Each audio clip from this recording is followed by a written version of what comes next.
Hello and welcome to the Faces of Africa Pocket Edition, where we dissect and discuss the topics covered in our weekly documentary show, which takes you through the continent's history, cultures, and major issues through exploring great personalities. From the Faces of Africa podcast, we have Kalthum Mohammed from Nigeria. We have an interesting documentary from that country in relation with the Peace Foundation she has, together with talking about the security situation there. So Kalthum, thank you so much for making time for us on Faces of Africa.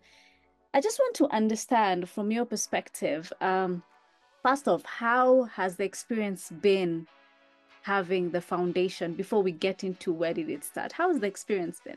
Well, it wasn't easy. It wasn't easy due to cultural beliefs and so on, and also even the religious aspect. So it wasn't easy. Within the cultural aspects, our people here doesn't see non-governmental activists or actors, humanitarian actors. They doesn't seem to accept women as part of it at first. They see it as a role of men, not women. So it's a big challenge, and it wasn't easy. And also by the religious aspects, traveling, if you are doing such kind of activities, sometimes you have to travel here and there, sometimes raising funds and so on and so forth. So it wasn't easy at all for me. If I am to travel outside for some certain kilometers, I have to look for my blood brother, Muharram. That is somebody that is related to me closely, and that person, I can't marry that person. So like a brother or sister or mother or father. So I have to travel with someone like that, and so it wasn't easy. All this, a lot of restrictions and so on. Very hard. Women are not carried along. At the humanitarian cycle. I totally understand, because I also come from a similar background to yours in terms of what the religion states about, a woman traveling by herself from one place to another. So I know that usually is a challenge. I also struggle with that sometimes, so I can relate. But also, just now, how's it been? How did you eventually get out of that situation and make it happen? Well, with time, everything changes. Things changes. Mm-hmm. Time changed everything. So at first, my family, even the activity, the humanitarian services that we render, when the idea of creating the organization came into my mind. So I met my aunt. That's my late aunt as my mother. So I met her and then discussed about it. I explained to her everything, and she said, "Okay, you can discuss about it with your father. If he accepts it, fine. But just starting it like that, he may stop you from maybe later on. He may stop you from running the activities." So I met him and then explained everything to him, and he welcomed the idea. He was okay with that, and he was happy, even though he couldn't understand it well, because as a then NGO, non-governmental organizations, was a new thing here. It was a new thing here, so but I tried to explain to him for him to understand it, and he understood. The foundation initially was not even supposed to be for medical care only, right? Did things change? What was the initial mission for this particular organization, your Peace Foundation? It's into peace building, conflict management. We render sexual and gender-based violence, SGBV services. We are into SGBV activities. And so it was, it started in the main activities, we started in 2015, but the main activities, we had a mega rally in 2017, 1st February.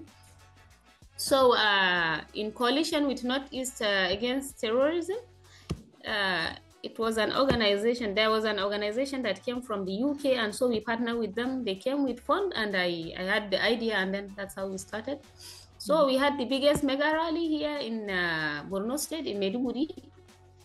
at Ramat Square, which consists of 5,000 people, people from the Northeast region. People attended the program, which I made a clarion call to the insurgent groups to surrender, embrace peace, because as at then there was an open safe haven corridor initiative. There was a safe haven corridor initiative which was created by the Nigerian military.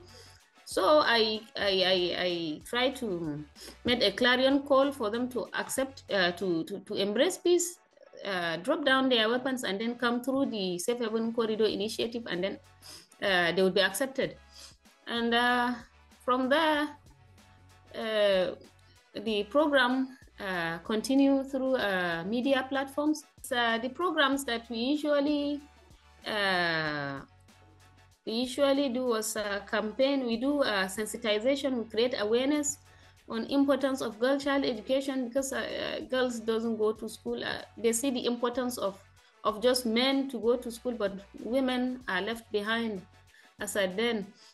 So we encourage girls, and we do sensitization. We create awareness. We go to IDP camps and so on.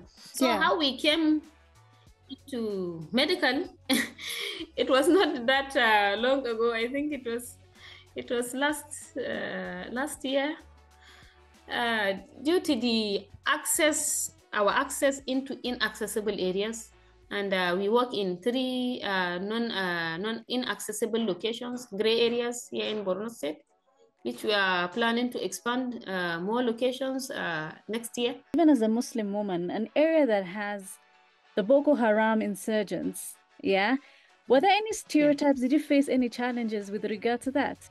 Yeah, sometimes I have fear.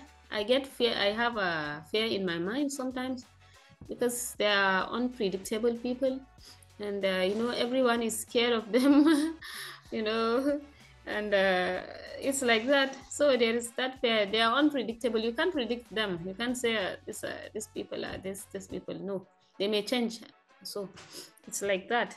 What about the community itself, away from the general thinking of what a woman is supposed to do? When you had already started the organization, are they welcoming up until now? Do they feel like you're doing something good for them? At first, people see it as if they see it as new thing, because as a girl, because I started it when I was 21 years old, and so I was young. So people see it as it's not a work for a young girl, like a young lady like that. It's made, and some people think, some elderly women complain sometimes that she's even young. We can even give birth to her. Why is she rendering those kind of services? And it's this kind of services we are supposed to render it, and so on. We are supposed to do this kind of work. So it's type of these are the types of challenges. The work is meant for men, not for women. Women are to stay at home. They are to get married, give birth to children, and just stay at home like that.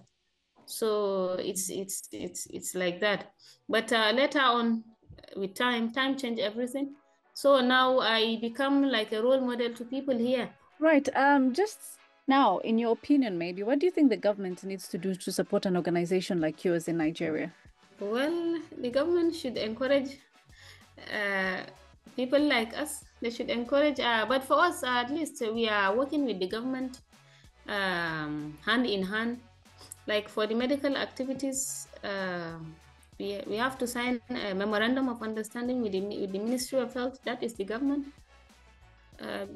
before we implement any project. So we work with the government hand in hand. And in some other ways also, we work with the government. So the government has been supporting us. We work together, we work hand in hand. But I think more need to be done. Where do you hope to see the foundation in the near future? What's your goals and aspirations right now for the Kalthum Peace Foundation? My hope is to see Kalthum Foundation gets his permanent office, because now we are renting the office. So it's not easy for us paying the rent, moving Hellstar, Skelter to pay each and every year. So I'm hoping to see that KFP one day in a permanent office. That is one. And two, we get operational vehicles, because now we are using rental vehicles. So I'm hoping to see that. And then I'm hoping to see that KFP expands its services to the Northeast region and even Northwest, like the Yobe, Adamawa state, like the